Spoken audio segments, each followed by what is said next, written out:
Thanks for joining us on Pete's Corner, a new show that focuses on different corners of the Stillwater community. I'm Courtney Brown. Today, our corner is the Stillwater Humane Society. You may not know it, but the Humane Society is a very popular place. Whether it's for animal lovers or for students trying to earn their community service hours, the Stillwater Humane Society serves the community in a number of ways. Field reporter Brett Rostius takes a deeper look into Stillwater's resident animal house. Every dog and cat deserves a good family, but for some animals, they are simply waiting for that place to call home.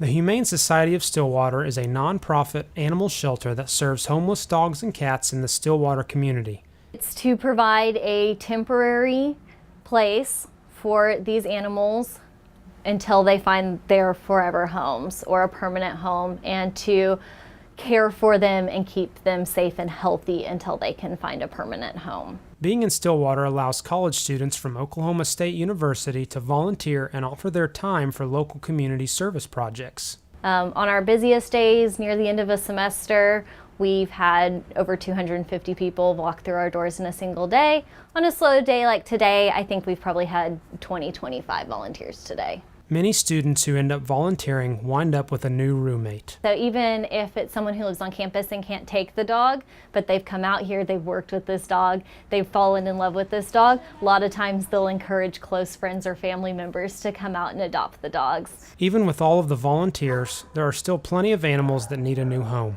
Last month, we adopted 31 cats and 16 dogs. To keep this place up and running does take a significant amount of resources. We are completely privately funded. We are not part of the Humane Society of the United States. We don't get anything from United Way or anything like that.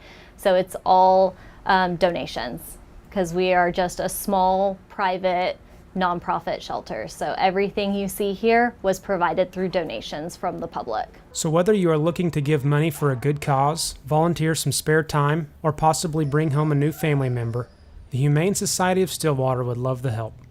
In Stillwater, I'm Brett Rostikas, Pete's Corner. Thanks, Brett. As a private nonprofit, the Stillwater Humane Society relies on volunteer work, especially from students, for most of the work around here, especially in a time of crisis. Caleb Surley has a story on how students have given help to the Humane Society after one of these buildings was damaged this summer. Caleb? Thank you, Courtney. Here at the Stillwater Humane Society, spirits are high, but what most students don't realize is that their help means more than ever after a major setback this summer. On July 19th, one of my caretakers had all the dogs outside, and one of them leaned her leg up against one of our cinder block divider walls to tie her shoe, and for some unknown reason the divider wall actually fell on top of her, and then it was a domino effect, and 3 more divider walls actually fell down in our kennels. The Humane Society went from being able to house around 40 dogs to just 12 and took immediate action. Thankfully, all of the dogs were placed into foster homes the next day. That wasn't the only help the Humane Society received. One afternoon we had about 50 to 60 people come in with wheelbarrows, and they cleaned out all the concrete of that run. Since then, the walls have been repaired and painted, and we've also had to repair and paint the floors. With donations from the community and Dr. Casey Fussell of Western Vet Hospital, the Humane Society only has to raise money for the new floors, about $15,000. But having the students back is a bonus. We'll be able to house more animals in a newer environment, so it's going to look nicer and larger, so more students can play with animals at the same time. When you volunteer and play with the animals, it gets them ready to get adopted and used to human interaction. Some of our animals going into foster homes, many of them were not able to go to foster homes. So what our student population does, and all of our volunteers, is help socialize the animals. Regular volunteers, like English, understand the importance of student involvement and hope that more students will see the need to volunteer. It allows the Humane Society to be able to work on like the new construction and stuff and not have to worry about the animals. The animals, they need you. The Humane Society needs you. The Stillwater Humane Society is always looking for volunteers, foster homes, and people willing to adopt. For more info, visit hspets.org. For the Poke Report, I'm Caleb Surley. Back to you. Thanks, Caleb. To learn more about how to help the Humane Society and about Director Jackie Ross Guerrero, stay tuned. We'll be right back after this break. Welcome back to Pete's Corner. The Humane Society of Stillwater was once struggling from a lack of organization, but then it took a new direction. John Cotton has the story.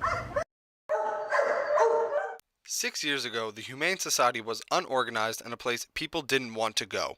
That's when a new director came in and changed everything. I'm the director at the Humane Society here in Stillwater, and I've been the director, it'll be 6 years in October. Animals have always been a huge part of Jackie's life since her time growing up on the farm. I grew up in Iowa. All my aunts and uncles were farmers, so I always was the one out singing to the cows. I was trying to get the feral cats friendly. I was always taking in the dogs that were dumped out in the country. So I always had a knack for animals. I actually spent 18 years as a public health microbiologist before I actually became the director of here. Jackie can't do it all alone. She has help from volunteers and a few paid employees. Started hanging out at the shelter and volunteering before I was hired on. Since then, we've actually become pretty good friends. She's kind of an amazing boss and an amazing person. I like to give her a hard time about being a bleeding heart, just because she really does care, not only about the animals we have here, but our volunteers and our adopters, and just kind of everyone who walks through the door. The biggest change Jackie's made is the length of time each animal is at the shelter. Animals used to be at the shelter for years, and now it's a matter of weeks before they're gone. I started as a volunteer, which that's how this shelter is ran, by volunteers. And when I first walked through the door, this small shelter had over 70 dogs and over 50 cats crammed into cages, and they were not clean. There were 2 to 3 dogs per cage, and so I just knew that a change had to be made. So in October, they hired me as director, and I immediately started with off-site adoption events and got a bunch of dogs and cats homes, which I think is the most important part of running a successful animal shelter. With Jackie at the helm, the Stillwater Humane Society looks to continue putting animals in the hands of people who care. For O-State TV, I'm John Cotton. Thanks, John. Much of the help the Humane Society receives is from OSU students. Some need service hours for community organizations or other clubs on campus, but others just like dogs, like Boss here. Either way, volunteers build relationships with the animals they see each week. Caitlin Cox has a story on how to adopt one of these furry friends. The Humane Society of Stillwater is an adoption-guaranteed, nonprofit animal shelter that serves the community of Stillwater, whose mission is to facilitate the placement of stray and unwanted animals in desirable homes. However, Humane Society Director Jackie Ross-Guerrero doesn't let just anyone take home their animals. For the Humane Society, we do have a one-page questionnaire to adopt our animals. There's a few things that we look for. We talk to a lot of landlords, because we are a college town, so there's a lot of students that do like to have animals. So if you are renting, we either need a lease agreement stating that you've paid your pet deposit, or a phone number we can call a landlord and make sure that you have paid your pet deposit. We also like to make sure that any current animals that you have are up to date on vaccines, so we ask your veterinarian's phone number.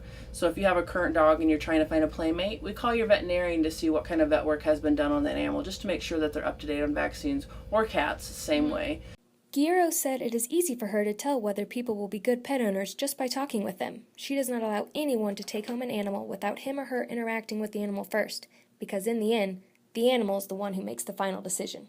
When a person comes in and doesn't interact with the animal, doesn't even take them out of the cage and says, I want that one, I was like, no, let's take it outside. Let's see how they interact, because the animals really pick us. We don't pick them. The Humane Society of Stillwater does have a follow-up program for those who adopt an animal. They are allowed to call or visit the animal up to 6 months after the adoption is finalized, especially the animals who might have special needs. On the contract that the people sign, we reserve the right for the first 6 months to come and take the animal back from them if we feel like they are not being taken care of. And so if they sign that and I show up and I don't like the way that they're taking care of the animal, we can take the animal back from them. The Humane Society is always accepting volunteers and donations for these animals. For more information about the Humane Society of Stillwater and the adoption process, you can visit www.hspets.org or visit the shelter at 1710 South Main Street on Tuesday through Friday from 1 to 6 p.m. For Pete's Corner, I'm Caitlin Cox.